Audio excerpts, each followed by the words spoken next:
Son premier objectif atteint, l'unité nationale, Amadou Ahidjo, renforcé par une certaine prospérité et un développement réel du pays basé sur l'agriculture, se lance dans les grands chantiers. Les infrastructures routières, les industries de transformation, le chemin de fer baptisé Transcamerounais pour désenclaver de nombreuses régions du pays. Peu à peu, le Cameroun s'érige en pôle de développement en Afrique centrale et même dans l'ensemble subsaharien. Un africaniste convaincu, il est de tous les rendez-vous continentaux. Il souhaite une indépendance économique de l'Afrique par la création des organes de régulation régionale. C'est pourquoi il sera l'un des principaux acteurs de la création de l'UDEAC, l'Union douanière des États d'Afrique centrale. Le siège de l'UDEAC sera d'ailleurs basé à Yaoundé, la capitale camerounaise. À son arrivée à Port-Lamy, où il venait assister à la conférence au sommet des chefs d'État de l'UDEAC, le président Ahidjo, accompagné de son homologue du Tchad, le président François Tombalbaye, a été accueilli par de nombreuses personnalités. Le chef d'État camerounais devait aussi rejoindre à Port-Lamy les présidents des autres États membres de l'Union douanière et économique de l'Afrique centrale. Messieurs Alfred Massamba Deba, président de la République du Congo-Brazzaville, Jean-Bedel Bokassa, président de la République centrafricaine, et Albert Bongo, vice-président de la République du Gabon, représentant le président Léomba. Grâce à cette ancestrale solidarité, Tchadiens, Gabonais, Congolais, Centrafricains et Camerounais se sentent aujourd'hui plus frères encore qu'ils l'étaient hier, c'est-à-dire qu'ils se sentent plus africains. Ahidjo sera également l'un des principaux acteurs de la création de l'OUA, l'Organisation de l'Unité africaine, qui naît à Addis Abeba en Éthiopie en 1963. Ahidjo va d'ailleurs lui fournir un secrétaire général de premier rang, en la personne d'Eugène Ete Kimboumoua, qui va symboliser sa volonté de rendre le Cameroun présent dans le concert des nations. Avec ses pairs, il entretient des relations très cordiales, notamment avec le président Léopold Sédar Senghor du Sénégal, qui est pour lui un ami sincère. Même si les liens ne sont pas aussi forts qu'avec son homologue sénégalais, il entretient d'excellents rapports avec Félix Houphouët-Boigny de Côte d'Ivoire. Mokhtar Ould Daddah de Mauritanie fait également partie de son cercle d'amis. Philippe Gaillard, auteur de la principale biographie d'Ahidjo. Ahidjo, Senghor et Mokhtar Ould Daddah étaient des gens qui partageaient une vue de la politique qui n'était pas celle d'Houphouët. Ahidjo était un autodidacte, mais un autodidacte qui continuait toute sa vie à apprendre, à se perfectionner, qui lisait énormément. Houphouët ne lisait pas.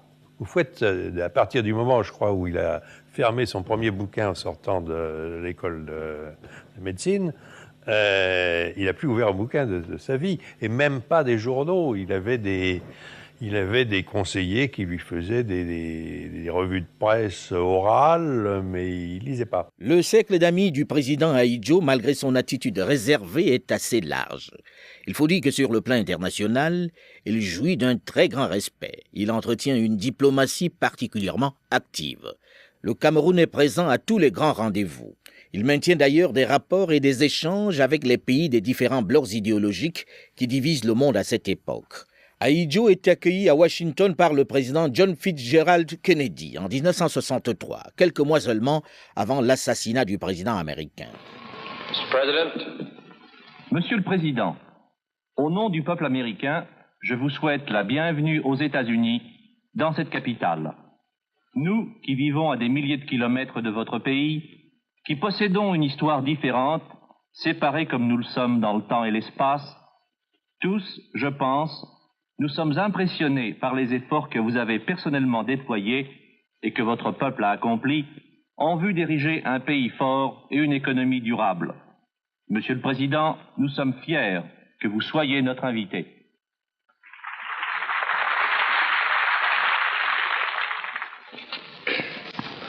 Monsieur le Président, je suis heureux d'avoir pu répondre à l'aimable invitation que vous m'avez adressée et je vous remercie sincèrement pour les paroles que vous venez de prononcer à l'endroit de mon pays et de ma personne. En foulant une nouvelle fois le sol des États-Unis et d'y être accueilli par le président de cette grande nation, ma joie n'a d'égal que l'amitié que mon pays porte à vous-même et au peuple des États-Unis. Je vous apporte le salut cordial du peuple camerounais tout entier. Le président Amadou Ahidjo est particulièrement attaché à la construction de l'unité africaine. Il est également intransigeant avec ses partenaires. Il exige que son pays soit respecté. Et ses colères sont à la mesure de ses passions. Le président Amadou Ahidjo va quitter l'OCAM, l'Organisation commune africaine et malgache, parce qu'il estime qu'elle ne devrait pas revêtir un caractère politique. Toujours parce qu'il estime que son pays devrait être respecté de tous, le président Ahidjo va claquer la porte de la multinationale Air Afrique, dont il est l'un des pères fondateurs.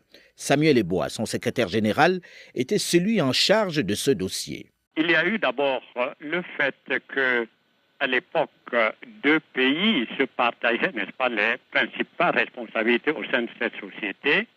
Il y avait le Sénégal d'une part, la Côte d'Ivoire de l'autre, et le président Ahidjo avait estimé que le Cameroun, qui représentait quand même un marché important, notamment en Afrique centrale, que les Camerounais n'occupaient pratiquement pas de poste de responsabilité au sein de cette société.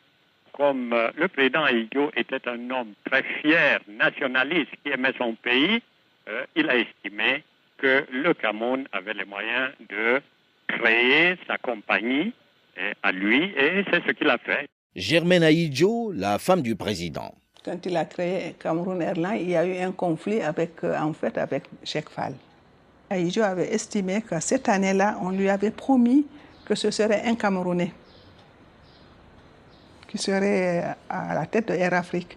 Il a piqué sa colère, il a dit dans ce cas-là, le Cameroun fait sa compagnie et sort d'Air Afrique. Philippe Gaillard. Le retrait d'Air Afrique, c'était plus clair, c'est-à-dire qu'il considérait que les Camerounais n'avaient pas, dans le personnel dirigeant d'Air Afrique, ils n'avaient pas la représentation à laquelle ils avaient droit du fait de leur importance, de leur contribution, de leur présence dans Air Afrique. Et puis alors c'était assez compliqué parce que c'était le moment où, c'était Houphouët qui avait pris l'ascendant sur Air Afrique, et puis les relations entre Ahidjo et Houphouët n'ont jamais été fameuses. C'est en tout cas de cette rupture avec Air Afrique que va naître la compagnie nationale Cameroun Airlines, qui ne se contente pas de desservir les villes intérieures ou africaines. Comme sa consoeur Air Afrique, elle va rallier l'Europe. Émile Derlin Zinsou, l'ancien président de la République du Bénin, était un des principaux amis d'Amadou Ahidjo. Ahidjo n'a eu qu'une passion dans sa vie, le Cameroun, le développement du Cameroun, l'avenir du Cameroun, le respect, qu'on respecte le Cameroun.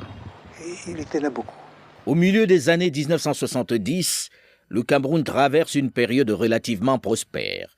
Ahidjo semble avoir trouvé les hommes, les collaborateurs avec qui il veut travailler. Il écoute mais reste particulièrement ferme et craint de ses collaborateurs. Émile Derlin Zinsou. Par exemple, ces ministres avaient tellement peur de lui que je ne sais pas, il aurait pris son autorisation pour expirer. Je dis non, mais non, que ce sont des ministres, qu'ils soient libres de discuter, de parler, mais qui le leur défend? J'ai dit, mais rien que ton abord ne permet pas. Il dit non, c'est parce qu'ils ne veulent pas. Je lui reproche cela. Delphine Tchanga sera la première femme ministre de son gouvernement. C'était à l'époque, en 70, vous savez, on venait de commencer à mettre les femmes dans le gouvernement. La France venait de mettre une première femme dans le gouvernement, et je crois que le Cameroun a suivi tout de suite après. Et Mme Ahidjo a voulu absolument qu'une femme soit dans le gouvernement. Et comme j'étais déjà à l'Assemblée, et j'étais la présidente nationale des femmes, pour elle, je crois que je représentais les femmes. Ahidjo va faire de l'éducation nationale l'une de ses priorités. C'est la période de la multiplication des grandes écoles et de la consolidation de l'université de Yaoundé qui accueille des étudiants arrivant de nombreux pays. L'heure est à la formation des cadres nationaux. Et les diplômes de ces institutions académiques sont reconnus partout dans le monde. Le Cameroun devient un pôle de savoir dans la sous-région. Il attire de nombreux étudiants africains. Delphine Tchanga, ancienne ministre du gouvernement Ahidjo. Il a créé l'université, il a facilité l'éducation pour les enfants, les jeunes et tout ça, c'était sa fierté. Madame Germaine Ahidjo, l'épouse du président.